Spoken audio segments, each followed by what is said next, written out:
بسم اللہ الرحمن الرحیم وصلی اللہ علی النبی الکریم محمد وآلہ وصحبہ اجمعین اما بعد۔ کل جو ہم لوگوں کی پڑھائی ہوئی تھی تو اس میں الاصل براءۃ الذمہ یہ جو قاعدہ تھا، اس کی تفصیلات، اس کی مثالیں، تطبیقات سب چیزیں آ گئی تھی۔ البتہ ایک بات کی وضاحت ہم یہ کر دیں کہ آپ نے شروع میں پڑھا ہوگا کہ اس میں مستثنیات بھی آتی ہیں، یعنی ہر قاعدہ سے بہت کچھ مسائل ایسے جو مستثنا ہیں، ہم ان کا لگاتار ذکر نہیں کر رہے ہیں۔ کسی بھی قاعدے میں مستثنا کا ہم نے ذکر نہیں کیا ہے۔ اس کی ایک وجہ تو یہ ہے کہ وقت ہم لوگوں کے پاس بہت کم رہتا ہے، اس تنگی وقت کی وجہ سے مستثنا میں ٹائم لگائیں گے تو اور زیادہ لگ جائے گا۔ دوسرے کی تقریباً آپ کو ہم حوالے لکھا دیتے ہیں، اگر مستثنا کے بارے میں دیکھنا ہے تو انشاءاللہ وہاں پہ آپ کو مستثنیات آپ کو مل جائیں گی، سمجھ رہے ہیں؟ تو اس لیے مستثنا کو نہیں لکھاتے، حالانکہ ہر قاعدے سے میں کچھ نہ کچھ مستثنیات ضرور موجود ہیں، تو یہ آپ کے ذہن میں بات رہنی چاہیے۔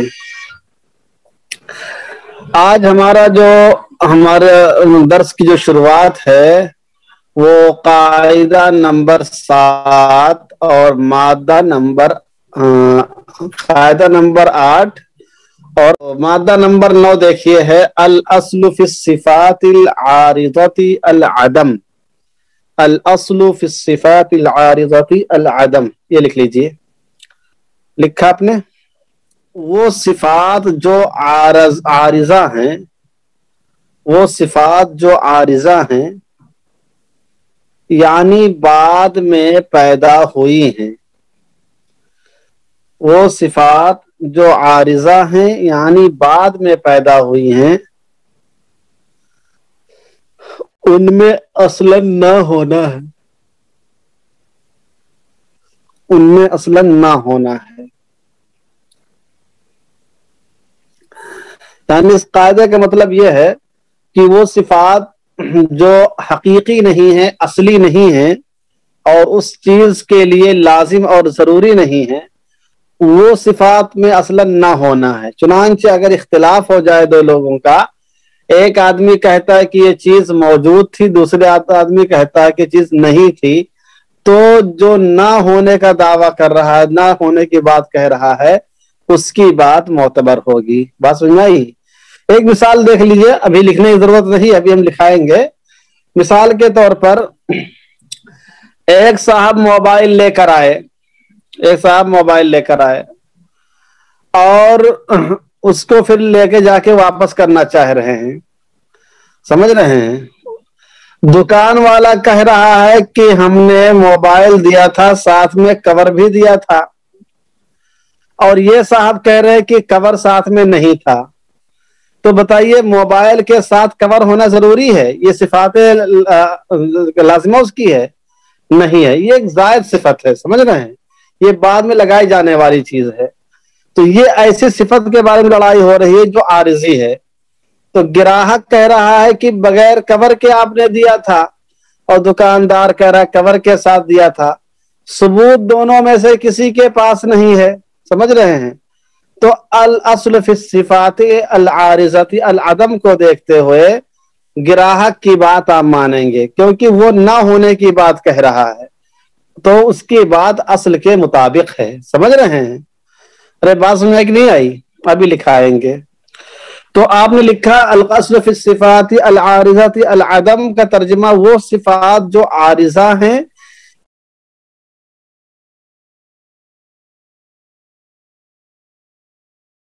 اصلاً نہ ہونا ہے، ان میں اصلاً کیا ہے؟ نہ ہونا ہے۔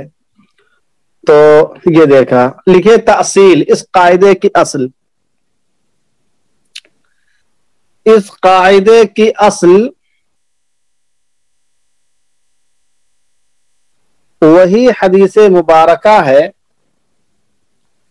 اس قاعدے کی اصل وہی حدیث مبارکہ ہے جو الیقین لا یزول بالشک،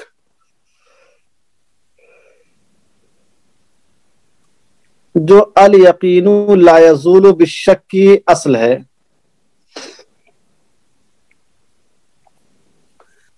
دیکھیے المفصل فی القواعد الفقہیہ، المفصل فی القواعد الفقہیہ صفحہ 298.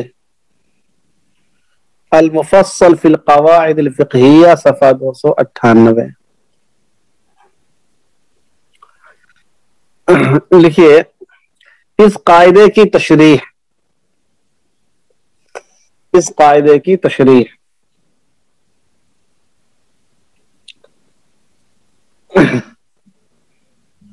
اس قاعدے کا خلاصہ یہ ہے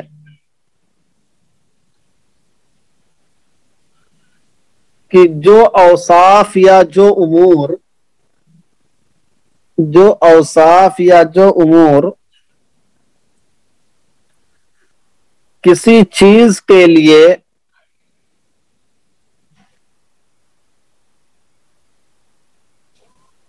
لازمی اور اصلی درجے کی نہ ہو، لازمی اور اصلی درجے کے نہ ہوں،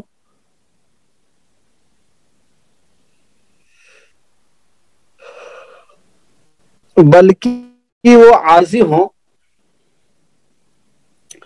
بلکہ وہ عارضی ہوں، یعنی بعد میں پیدا ہوئے ہوں، یعنی بعد میں پیدا ہوئے ہوں، تو اصلاً ان اوصاف کا نہ ہونا مانا جائے گا، اصلاً ان اوصاف کا نہ ہونا مانا جائے گا.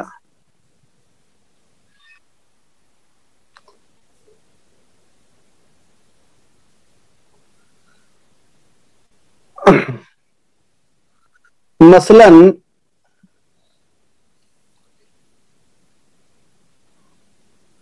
دو لوگوں کے درمیان مزاربت کا معاملہ ہوا. مزاربت سمجھتے ہیں؟ ایک کا پیسہ ہو دوسرا محنت کرے، سمجھ رہے ہیں؟ اس کو مزاربت کہتے ہیں. میں نے آپ کو 5 لاکھ روپیہ دیا، کہا اس سے دکان کریے، جو نفع آئے گا وہ ہمارا آدھا آدھا رہے گا، ہمارا آپ کا. اس کو کیا کہتے ہیں؟ مزاربت کہتے ہیں. یا جسے مولانا نوید کشمیری صاحب، ان کے یہاں اخروٹ بہت پیدا ہوتا ہے، انہوں نے ہمارے پاس بھیج دیا کہ آن لائن پڑھاتے پڑھاتے اس میں کچھ فائدہ وائدہ ہے نہیں، بعد میں لوگ اس کو بہت غلط سمجھیں گے، بعد کے لوگ تم کو بدعتی کہیں گے، ایسا کرو کاروبار کر لو، اور میں آپ کو 1 کنٹل اخروٹ یہاں سے بھیج رہا ہوں، اور آپ اپنے وہاں پہ بڑھیا اس کو بیچیے، جو نفع آئے گا اس میں ہم دونوں آدھا آدھا رکھیں گے. سمجھ رہے ہیں؟ تو اب یہ ہو جائے گا مزاربت. تو مثلا مزاربت کے سلسلے دو لوگوں نے مزاربت کیا، کچھ دنوں کے بعد جب مزاربت کا معاملہ ختم ہوا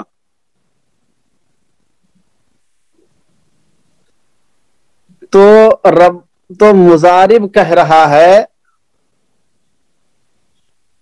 تو مزارب کہہ رہا ہے تجارت میں کوئی نفع ہوا ہی نہیں، تجارت میں کوئی نفع ہوا ہی نہیں. اور رب المال کہہ رہا ہے کہ نفع ہوا ہے، مجھے نفع میں پیسہ چاہیے. اور رب المال کہہ رہا ہے کہ نفع ہوا ہے، مجھے پیسے چاہیے، نفع کا پیسہ چاہیے.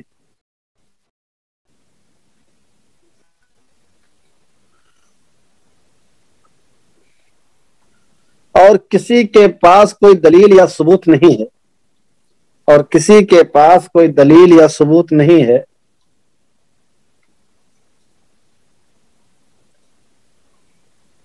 تو جو نفع نہ ہونے کی بات کہہ رہا ہے،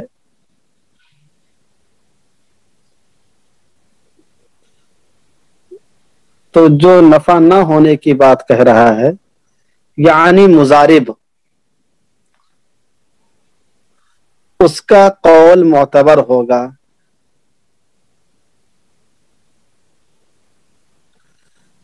کیونکہ نفع ہونا ایک عارضی وصف ہے،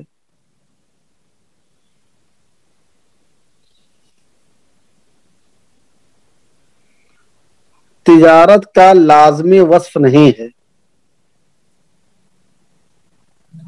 تو الاصل فی الصفات العارضۃ العدم سمجھ میں آیا؟ دیکھا آپ نے کہ نہیں دیکھا کہ جو چیز جو صفت عارضی ہو حقیقی نہ ہو تو اس کو کیا کہتے ہیں؟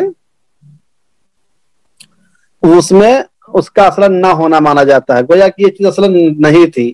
اختلاف ہو جاتا ہے دونوں میں تو جو آدمی کہہ رہا ہے کہ چیز نہیں ہے اس کی بات مانی جائے گی. اب لکھیے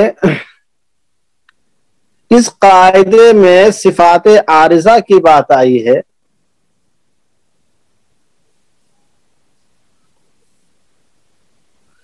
صفات اصلیہ کی بات نہیں آئی ہے.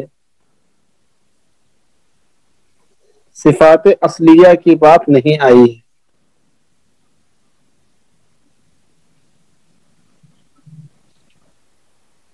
صفات اصلیہ کے بارے میں فقہا نے لکھا ہے، صفات اصلیہ کے بارے میں فقہا نے لکھا ہے الاصل فی الصفات الاصلیۃ، الاصل فی الصفات الاصلیۃ الوجود. وہاں تھا العدم، یہاں ہے الوجود. یعنی صفات اصلیہ میں اصلاً کیا ہے؟ وجود کا ہونا ہے.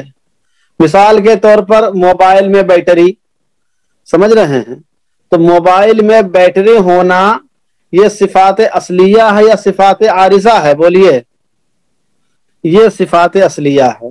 سمجھ رہے ہیں؟ موبائل میں بیٹری ہونا یہ کیا ہے؟ صفات اصلیہ ہے، اس لیے کہ اس کے بغیر موبائل کا تصور نہیں کر سکتے ہیں.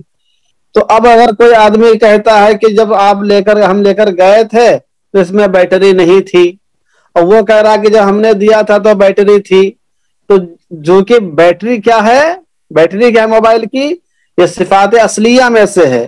اس لیے جو بیٹری دینے کی بات کہہ رہا ہے اس کی بات معتبر مانی جائے گی. اس کی بات کیا ہے؟ معتبر مانی جائے گی. بات سمجھ میں آ رہی کہ نہیں آ رہی ہے؟ بات سمجھ میں آئی آپ لوگوں کو؟ جی.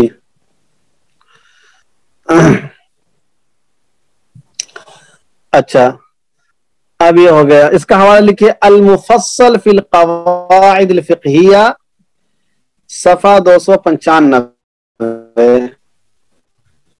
المفصل فی قواعد الفقہیہ، صفحہ 295. لکھیے ایک اہم وضاحت، لکھیے ایک اہم وضاحت.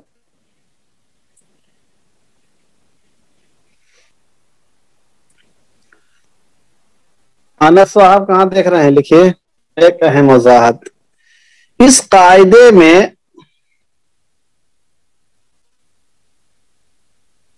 گو کی صفات عارضہ کی بات کہی گئی ہے. اس قاعدے میں گو کی صفات عارضہ کی بات کہی گئی ہے، لیکن بعض فقہا نے اسی کو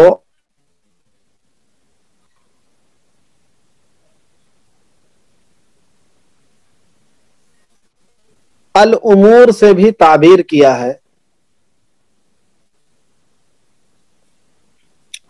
الامور سے بھی تعبیر کیا ہے، جس سے یہ بات ظاہر ہوتی ہے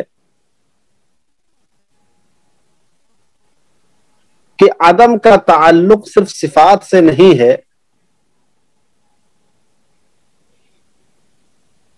عدم کا تعلق صرف صفات سے نہیں ہے، بلکہ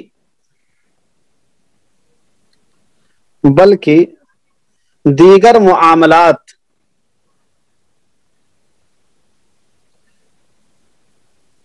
یعنی عقود و امانات سے بھی اس کا تعلق ہے.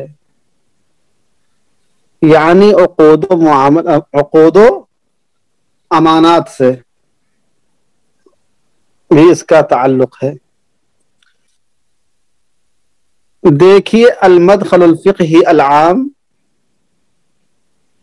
دیکھیے المدخل الفقہی العام، جلد 2 صفحہ 983. جلد 2 صفحہ 983.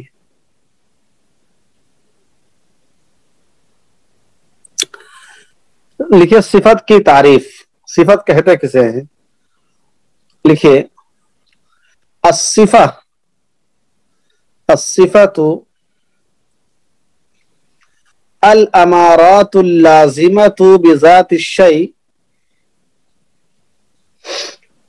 الامارات حمزہ سے امارات، الامارات اللازمۃ بذات الشیء، ذات والا، ذات پات والا ذات، بذات الشیء التي يعرف بها، التي يعرف بها. ترجمہ لکھیے یعنی کسی چیز کی وہ لازمی علامتیں ہیں،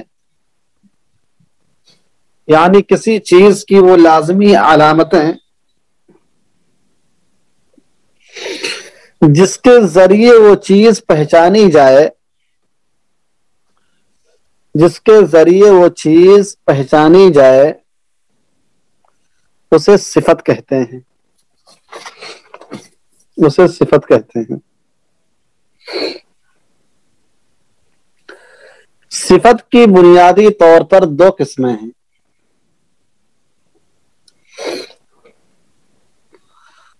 صفت کی بنیادی طور پر 2 قسمیں ہیں. نمبر 1 صفات عارضہ، نمبر 2 صفات اصلیہ. نمبر 1 کیا لکھا آپ نے؟ صفات عارضہ. نمبر 2 صفات اصلیہ. صفات عارضہ کی تعریف. الصفات العارضہ، الصفات العارضہ التي يكون وجودها في الشيء، الصفات العارضة التي يكون وجودها في الشيء طارئا وعارضا،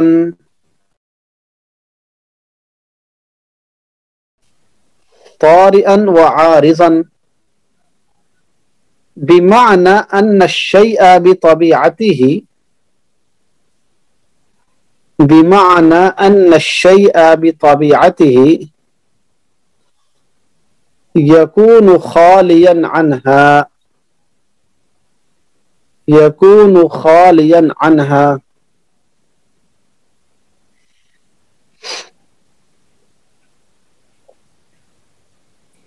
يكون خاليا عنها یعنی وہ صفات، یعنی وہ صفات جن کا وجود اس شے میں بعد میں ہوا ہو،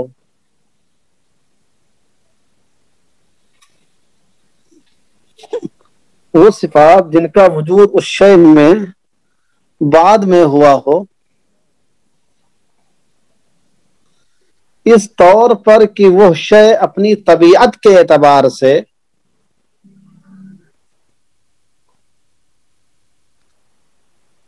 اس طور سے کہ وہ شے اپنی طبیعت کے اعتبار سے اس صفت سے خالی ہو،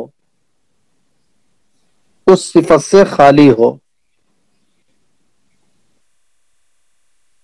تو اس کو صفات عارضہ کہتے ہیں. تو ان کو صفات عارضہ کہتے ہیں.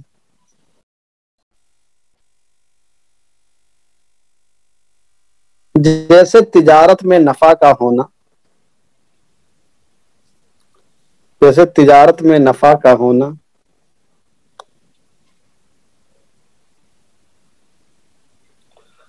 موبائل کے ساتھ کور کا ہونا، موبائل کے ساتھ کور کا ہونا،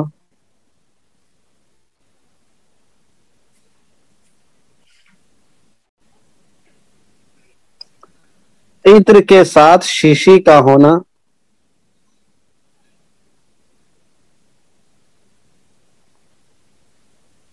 موبائل کے ساتھ